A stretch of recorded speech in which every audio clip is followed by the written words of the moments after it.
I don't want to hear a bottom line. I want to hear somebody telling me with a certain amount of consistency what they filed as a complaint.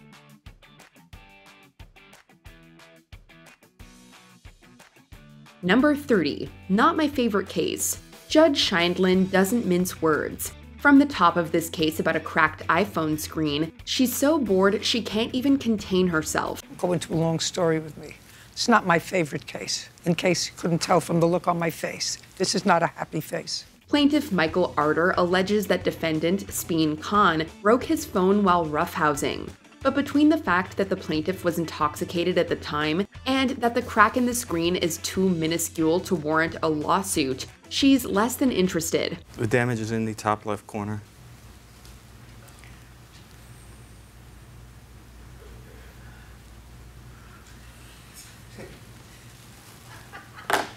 We're done here, Mr. Arter. Arter tries to argue that this has affected the way the phone works. Unfortunately for him, the judge is beyond done with this case. Number 29. I just changed my mind. It's rare that Judge Judy completely changes her verdict at the last minute, but it's usually when a litigant says something really stupid. Yes. Big mistake. Very big mistake. Plaintiff Mary Phillips took an offer for a vacuum demonstration. The result is a burn hole in the floor from a heat lamp the defendants used in her home. They insist that their heat lamp was not responsible for the damage. At first, Judge Judy is only going to award Phillips a fraction of what she's suing for.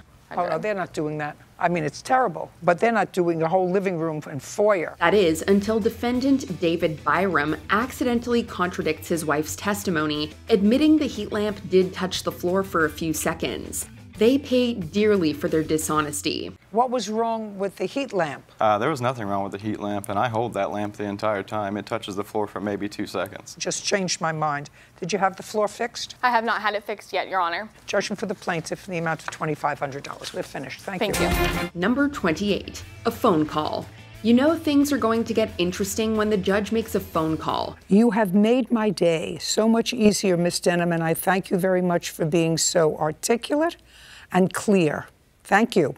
These litigants can't agree on the circumstances of this car accident. The defendant is already in hot water over driving without insurance, but it's Judge Judy's call to the witness that puts the final nail in his coffin.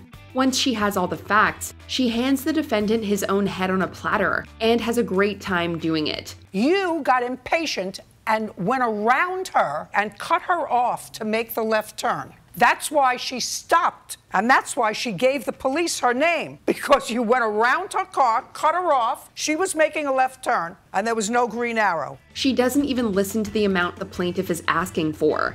She just awards her the $5,000 maximum. Number 27. Careless carding.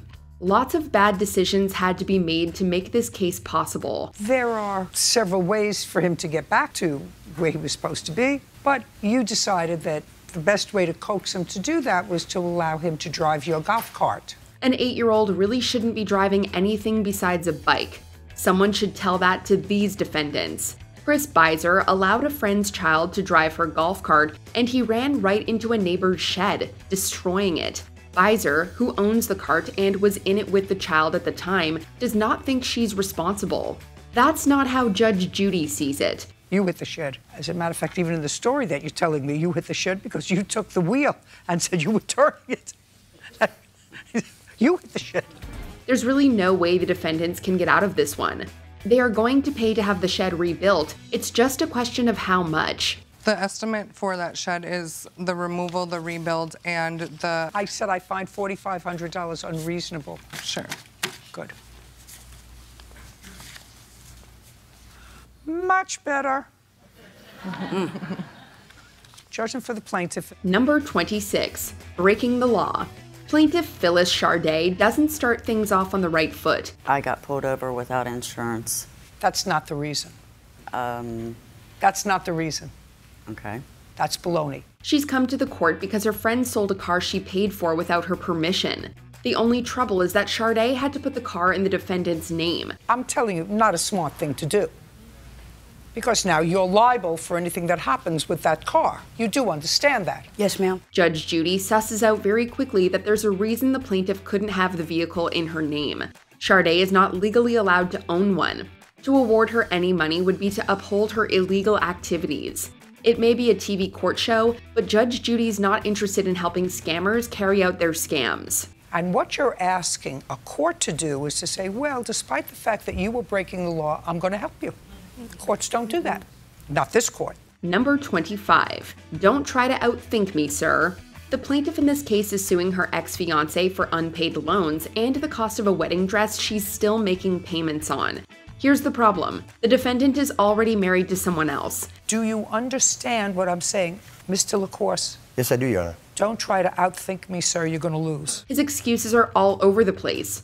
Judge Judy swiftly lets this guy know she doesn't buy any of his baloney about why the check he wrote bounced. Look at the things that you've said to me so far. I gave it to her because she has 5 kids and I was helping her out, right? I gave it to her just to put in the bank and hold. I gave it to her because she was coming down to visit me so much and I never asked her to come. Look at all the 3 things you said to me in the course of less than 90 seconds, Mr. LaCourse.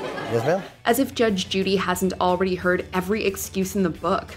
She dispenses some of her trademark wit and hard truths to both of them before ruling in the plaintiff's favor. See, I got it. As far as the wedding dress is concerned, I would stop paying for it and consider myself lucky. Number 24. The wrong side of the fence. Sometimes neighbors make the worst enemies.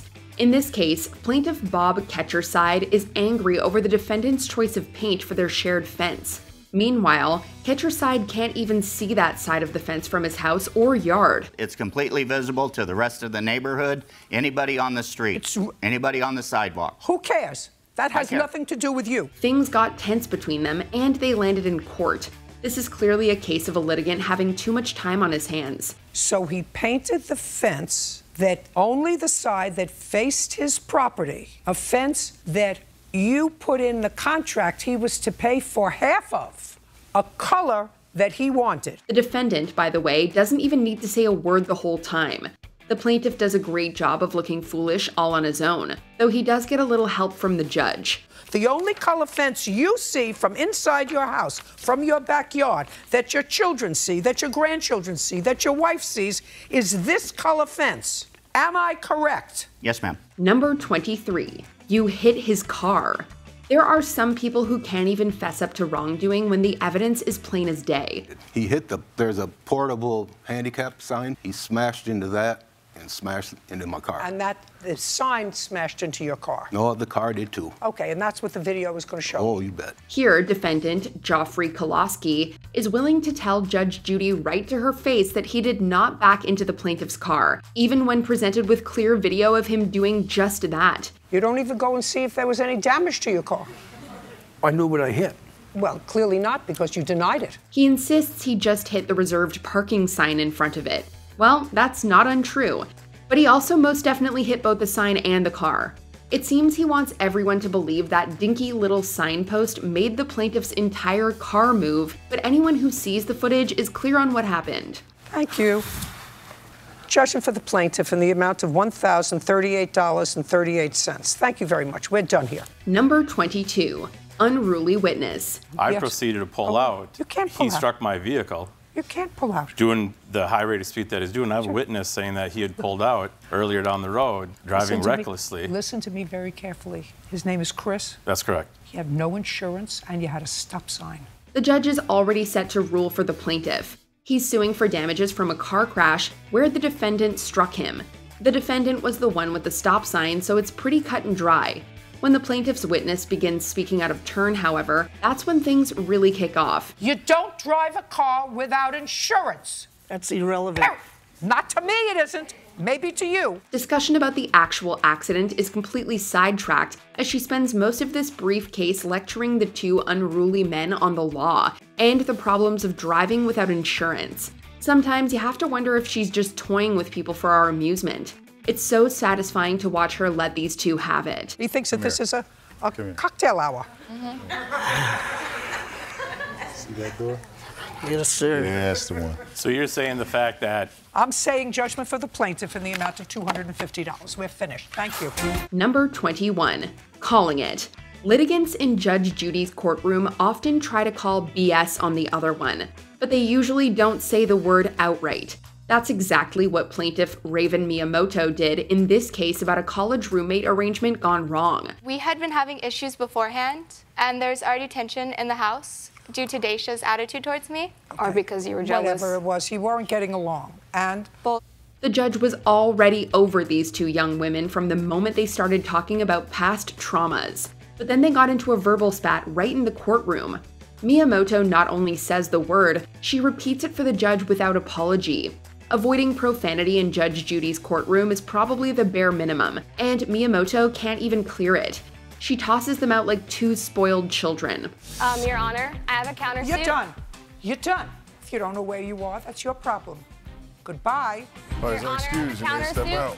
Goodbye. Number 20. She can't stop interrupting. Kim Knoller is pretty upset that the defendant canceled the reservation he made with her motorcycle rental business. Luckily for her, she was able to keep the money he tried to have refunded. Now she basically wants more compensation for the inconvenience. Knoller has a no refunds policy. We know that because she keeps saying it over and over, even when the judge is talking. I think that you're a very bad businesswoman. Ma'am, I think that you 3 days later. I think that he you canceled 3 days later. My policy is no refunds. Miss Knoller.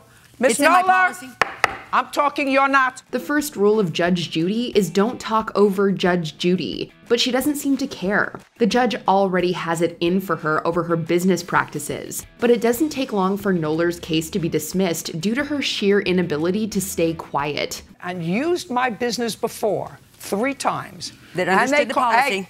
Just That understood the policy. goodbye. Your case is dismissed. That's We're great. done. Number 19. No zipline, no money. This defendant rented a cabin for several days and decided she didn't have to pay. Her reasoning is pretty solid. Not. The zipline she and her family wanted to use was not open for business. Somehow that's the cabin owner's fault? So she's decided she deserves a full refund because their ad mentioned there was ziplining nearby. Well, the zip line was there when we rented it. If it closed its doors, so we rented it in June, or paid it in June, July 14th, which I have a picture, they closed their doors. The judge, and anyone with half a brain, does not agree. Scheindlin courteously gives the defendant a chance to explain herself before poking holes in her entire argument. In fact, it might have been kinder for her to just rule against her case outright. Instead, Scheindlin makes sure to promptly make a fool out of her before issuing any ruling. There was nothing that you could do with your family that you don't see regularly if there was no ziplining in what looks to me like a beautiful environment. Well, we weren't enjoying the environment, and my children didn't want to stay. Yeah, well, then you have spoiled children. Number 18. A gift from Judge Judy. Judge Judy is known for many things. Being sweet is not necessarily one of them. In the earlier days of her show, she presides over this case between exes fighting about a dog. Knowing she can't come up with a solution that would make both of them happy, she comes up with a little prompt creative justice. There really is no law in any jurisdiction that I know about that covers the joint custody or the visitation of a pet. Well, don't look at Terry as a pet, another type of person. At this point, the pup is living with the defendant. So as a compromise, she decides to give the plaintiff a brand new dog she found by scouring the paper. As soon as the man sees and subsequently holds the animal, you can clearly see his heart melt. It all unfolds relatively quickly, but is also a show of heartwarming generosity from TV's harshest arbitrator. Okay. Thank you, Your Honor. This is my doggy. Ooh, precious doggy. I guess that's the best thing there. I need to get out of her life, but my doggy. Number 17. Big time doubts. Right at the top, the judge makes it known she's skeptical of whatever these two litigants have going on. You're going to have to convince me, Mr. West. Sure, I can do that. I doubt it. Okay. Big time doubt it. The case is ostensibly about money owed for an international trip. She chooses her words very carefully. Then the judge starts interrogating the defendant about what he had been up to since he got into town. You're in a new place. You're in LA, right? Yes. Had a good Flew time. you here. Mm-hmm. What I'm asking you is, did you have a good time last night? Yes, I had a good time. Where did you have dinner? At the hotel. With whom? It seems like she knows something about what the men had been doing the prior night and is trying to suss it out. Whether or not the case is real or fabricated for a free trip to Los Angeles, Scheindlin is clearly having a great time making the litigants squirm a bit before sending them on their way. What do you think is going through my mind now when I said to you, I'm skeptical about your case, and you say to me, I have all the evidence here, so I want to show you that it's a real case, rather than just I have no case. That was the adjective I used. I apologize. Number 16. That sounds unreasonable. After her friend crashed her car, the plaintiff sues for her deductible, but what Judge Judy takes issue with is that she's suing for well over the deductible amount. But you had a $500 deductible. Yes, ma'am. Which you want her to be responsible for because she had the accident. Yes, ma'am. Well, that doesn't sound unreasonable to me. But you're suing her for $3,000. Yes, ma'am. That sounds unreasonable to me. You see, the plaintiff wants her ex-friend to help pay for a brand new car, and even claims she has texts to prove they had an agreement to that effect. But of course, the texts end up saying nothing about this ridiculous-sounding deal. I don't see where she agreed to pay you $2,500. That's not in the text messages right there. If you're going to bring evidence, make sure it proves what you say it proves. Otherwise, you're just going to irritate the judge, and she'll quickly make her ruling. Number 15. Couple tattoos. As soon as we hear it's going to be a case that involves matching couple tattoos, we know Judge Judy is going to be her understanding and compassionate self. Of course, the whole reason these two are in court is because the relationship didn't work out. And what kind of furniture did she buy you? It was a Serta mattress, king size, and the bed frame, and the TV. And you have a new girlfriend? Yes. Do you watch the TV with your new girlfriend? Yes. And you sleep on the mattress and the frame? Yes. You think it's right that the plaintiff pay for that? Already questioning their judgment, she goes about things pretty brutally and swiftly from then on, as she asks about owed furniture money. But between the defendant's new girlfriend speaking out of turn and his less than becoming language over text message, Judge Judy figures out which side she was on pretty quick. I don't believe. You don't believe what? Where did I say that I paid her? I told her I was going to pay for it. Would you show Shakespeare, please, the emails? The actual case is over in less than 5 minutes. Number 14. Your dog doesn't speak to you. There are a lot of topics Judge Judy has very strong opinions about. Responsible dog ownership is one of them. So when she essentially makes it clear that this plaintiff has no cause of action against the dog owner defendant, you know she believes it 100%. Do you have a dog? I do. Your dog doesn't speak to you? The plaintiff was watching the defendant's dog for her, and the pet was unruly, causing some damage to her home. She believes she's owed, even though she was in charge of the animal at the time. The judge quickly shoots down her argument, but that doesn't stop her from disagreeing. And if you've seen this show, you know how that's gonna go. I disagree with your... Goodbye! Parties are excused. You may step out. Judge Judy continues in a moment. Number 13. Allegations fly. In her younger and more patient days, the judge put up with a lot more disorderly conduct in her courtroom. While it may be plaintiff Charles Lanfried's case, his witness and the defendant end up getting into a verbal back and forth that completely derails everything. I picked her up. I went to his house because he had her kids. I dropped them off. I had to go to work the following morning, and I was staying in L.A. And my head is getting full of facts.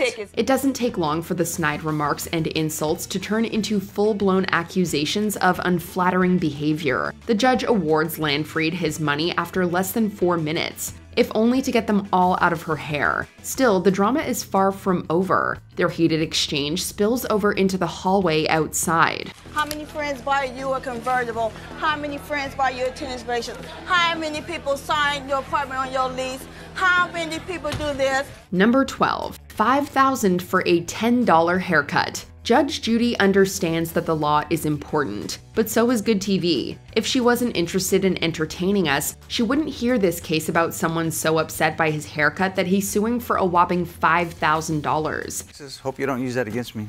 No, I'm going to hold your lawsuit against you because it's stupid. Well, to me, it's personal, and if you got a bad haircut, I'm sure you would be happy. It's stupid. Your lawsuit's stupid. The defendant simply cut Carlos Campos's admittedly sparse head of hair too short. Campos seems to think it's a matter of principle. Judge Judy thinks it's a matter of stupidity and a desire to be on television. She skewers his lawsuit and his hairline in just a few minutes before sending him back home with only a $10 refund. I don't think you're cute. I'm not trying to be cute. Great. You're Good. trying to be cute. Good. You are cute. Mr. Campos, you are absolutely correct. That's why I have the job, and you get $10, and that's the judgment of the court. Goodbye. Number 11, super seriously. Plaintiff Shaughnessy Fahey has a lot to say. Even if the judge is talking, he thinks what he has to say is far more important. That's much easier listen, said than done. Listen to me. That didn't require an answer. That was a statement. That wasn't a question. He has to point out every nuance of every detail of every fact of the case, even when it contradicts his own sworn statement. The worst thing is that he probably was wronged. However, he grates on the judge's nerves so much that she flat out tells him she's done with the case. Well, this was my friend. You have to understand that too. You know, this was my friend. And it was an unhealthy environment. And I'm glad. I'm done.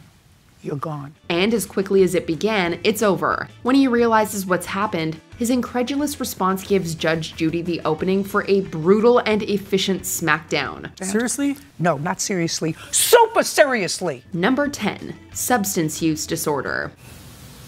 I gave her, All right, Mr. Stemple. I'm not going to go any further with you, sir. This is probably one of the saddest cases in Judge Judy history. The defendant is Jason Stemple, person who is clearly going through withdrawal. Ever had any substance abuse problem? No, ma'am. He appears totally distraught and physically unwell. He can barely string two words together, and the plaintiff is even forced to answer questions on his behalf. She also admits that he used money she had given him for a drug test to buy illicit substances instead. Eventually, I got it out of him that he had paid for heroin. Judy quickly brings the case to an end in under 2 minutes by first telling Jason he needs help, then by offering to get him some if he wants it. It's rare for Judy to show compassion in court, but it's clear that this man needed to hear some harsh but reassuring words. But I'm going to suggest to you, you're 31 years old. If you want to be 32 years old, you better get yourself some help. Number 9, she's an idiot. Go. Go it. Speak. Let's lighten the mood and watch the Judy we all know and love, the one who calls other people idiots. In this case, the plaintiff is suing Sandy Huang for a $4,800 loan. He'd co-signed the loan, the money of which was used for Sandy's breast implants. I asked and I was like, oh, I want to get my boobs done. And afterwards, my boyfriend at the time said he was willing to pay for it. So why didn't he? He got arrested. I did not know that part. However, the plaintiff and friend, or perhaps former friend now, says that Sandy hasn't been making her payments. And Sandy says that she had considered the loan a gift. If he wasn't saying he gave me as a gift, so it's not my fault, right? Of course, he doesn't see it that way, and he wants his money. Judy absolutely annihilates Sandy and calls her an idiot before slapping her with the whole $4,800 bill. She's an idiot. Thanks. To top it all off, she states that Sandy shouldn't have any more children, lest she spread her stupidity. Ouch.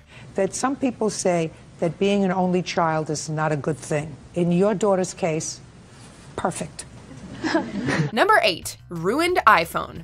Here's a little tip for all you pranksters out there. If you break something, you have to pay for it, even if it was an accident. Defendant Ashley Hunter pushed her friend Jennifer into a pool and broke her iPhone, and Jennifer wants to be compensated. Fair enough. However, Ashley refuses to pay because it was an accident, and it, quote, wasn't malicious at all. And it wasn't malicious at all. I had no idea she had her iPhone. I felt awful after it happened. So. Well, you felt awful. That means you pay for it if you feel awful. Of course, Judy isn't having that ridiculous explanation, and she bluntly ends the case by telling Ashley to grow up and own her mistakes. The whole thing ends with Ashley explaining rocket science to Judy, or trying to. Seeing as how the whole room exploded with laughter, we don't think she succeeded. Simple as that. Isn't that rocket science? What is rocket science? Rocket science is when the scientists find out things about space. Number 7, bird monitor. You gave away your bird. to a good home, Your Honor. You That's gave what the ad says. away your bird. Lots of toys to destroy. Put it down, open up your ears and listen. Sometimes good intentions can land you in jail. This was almost the case for plaintiff Tracy Martin, who sold her pet parrot to the defendant. She later saw the parrot and believed that it was being neglected, as it didn't have any toys and, quote, looked horrible. Judy stops the case dead in its tracks because, quote, courts don't micromanage pets. She also states that once a transaction is made, the seller has no further responsibility or say over the pet's well-being. She doesn't want anything to do with you anymore. You gave her your bird. Exactly. Shh. This is true for private affairs, and it's also true for pet adoption centers. As such, Tracy has no case, and Judy even warns her of potential jail time if she continues in her well-meaning but naive pursuit. If you don't leave her alone, the police are going to get involved and she will get a restraining order against you from coming anywhere near her or where she lives. You have to stay away from her. Number 6, one weird practical joke. Okay. Try just to speak the truth. Do you understand? Yes, I do. Yes, I do. Good. Try to speak the truth, then we won't have any trouble, Mr. Mystery. No problem. If you don't, we're going to have a lot of trouble. Oh, the things Judy has to hear. This case sees Jimmy Mystery suing his friend Rafael Cassin for damaging his car. But this wasn't just a simple friends get into an accident in his buddy's car case. No, it's far wackier than that. The two had attended a party, and Rafael got jealous once he saw Jimmy kissing the woman he had been kissing earlier in the day. So he stole Jimmy's car and hid it in a nearby park. I start hooking up with this girl, and later that night I see Jimmy hooking up with the same girl. I got pretty upset, and I hid his car from him. Rafael eventually recovered the car, but Jimmy noticed some extensive damage, including dents, scratches, and a missing grille. Despite calling Jimmy a wise guy, Judy swiftly awards him $910, because you can't just steal your friend's car and hide it in a park. By the way, Your Honor, you look beautiful. Don't suck up. Mr. Don't suck up. Because it'll be the fastest way for you out the door, sir. Number 5, two tiny women. What were you cursing at them for? Because they're losers. There's nothing like a good Judge Judy evisceration. Defendant Alexandra Nelson had harassed the plaintiff outside of his house and swore at 5 or 6 of his friends. The plaintiff retaliated by confronting them, but according to Alexandra, they were just being dumb, and the plaintiff had no right to confront 2 tiny women. This ridiculous statement shocks Judy, who contorts her face and visibly recoils from the stupidity. She then calls Alexandra an idiot and a manipulative problem, before slapping her with a $4,000 judgment. Judgment for the plaintiff in the amount of $4,000. That's all. Step out. Maybe next time she'll think about provoking people in front of their own houses. Because if there's one thing we learned here, it's that silliness like that results in one swift court case. Number 4, can I interest you in some venison? This is one of the funniest cases in Judge Judy history. It sees Eve Dettenheim suing her own sister, Carol, over damages to her car. Carol had taken the car and hit a deer, causing $1,300 in damages. I just didn't think. You didn't think? Who do you rely on to do your thinking? I just use it all the time, and she wasn't home, so I went over there to get the key and went, and the deer just jumped out in front of me. It sounds like a typical Judge Judy case, until you consider the finer details, like the fact that Carol took the carcass home, made venison stew, and offered some to her sister. What'd you do with it? Ate it. Is that true? Yes, ma'am, and she even offered me some, but I'm not having rigor mortis stew. Or the wacky sitcom-esque declarations, like Carol defensively stating that the venison did not have rigor mortis. Or the audience desperately trying to contain their laughter. It was like watching a Judge Judy parody on SNL. Needless to say, Carol was forced to pay the damages. Turns out venison stew does not fix cars. So why don't you work? Because I don't have to. Well, you have to because you owe your sister $1,300. Yeah, I wasn't expecting to have to owe $1,300. Judgment for the plaintiff in the amount of $1,300. Thank you very much. Your Honor. Go back to Louisiana and be happy. Number 3, don't get comfy. Thank you, Bird. You're welcome, Judge. Don't get comfy. You're not going to be here long? No. Okay. When Judy says don't get comfy, you know a verbal smackdown is right around the corner. That's exactly what happened when Brenda Powell sued her ex-roommate Angela Rust. Brenda was forced to move out of their apartment, and now she wants Angela to pay the difference between her new, more expensive apartment and the apartment she shared with Angela. However, Judy destroys her confidence with 4 words. That's not a case. That's not a case. So, sorry to tell you, we don't do cases like that because it's ridiculous. She goes over a few of Brenda's options before dismissing the case with a simple goodbye. This whole thing is over in 2 minutes, and it leaves Brenda in tears. We can't say we blame her. We'd cry too if Judy eviscerated us like that. That doesn't happen. Parties are excused. You may step out. Number 2, she broke my toilet. Now, what is small claims court for if you can't sue your friend over a broken toilet? Lisa Reed believes that her friend, Barbara Loth, is responsible for her toilet because it cracked after Barbara sat on it. This whole ordeal is probably the most embarrassing thing that Barbara has ever gone through, and we feel terrible for her. And so does Judy. All I want to know is, did you fall on it? Did you kick it? Heck no. Did you hit it with a hammer? Did you hit it No. Did you hit it with a wrench? No, Your Honor, no. It broke. She quickly explains that the toilet broke while Barbara was using it. In other words, that Barbara did not intentionally break the toilet, before calling the case stupid and throwing it out. The audience claps and guffaws, and everyone goes home happy. Everyone except Lisa. Toilets break. I had one just break in my apartment last week. Cost me $650 to put in a new toilet. You think I went around to try to find the last person who sat on it? Be stupid. Grow up. That's all. Number 1, Dumb and Dumber. Judy must love it when the defendants do her job for her. In what is perhaps the most famous case in Judge Judy history, a man incriminates himself in a matter of seconds by indirectly admitting that he stole a woman's purse. The plaintiff, Ginny Paradesa, lists some of the items that were stolen in the purse snatching, including her wallet, a calculator, and an earpiece. Or was there an earpiece? Not according to the defendant, who brilliantly states, "There was no earpiece in there, ma'am." I had to replace all my IDs. I had gift cards in there, my earpiece, and a calculator. There was no earpiece in there, ma'am. Everyone laughs in disbelief. Judy calls them dumb and dumber, and the plaintiff is awarded $500 for her troubles. Now, if only all court cases could be that simple. Judgment for the plaintiff for the amount of $500. That's what I think it's worth, madam. Goodbye. Which of these cases were you surprised to see end so quickly? Let us know in the comments. We had fun. We had fun earlier. Good, I'm glad you did. Your case is dismissed. So's your counterclaim. We're done. Did you enjoy this video? Check out these other clips from WatchMojo. And be sure to subscribe and ring the bell to be notified about our latest videos.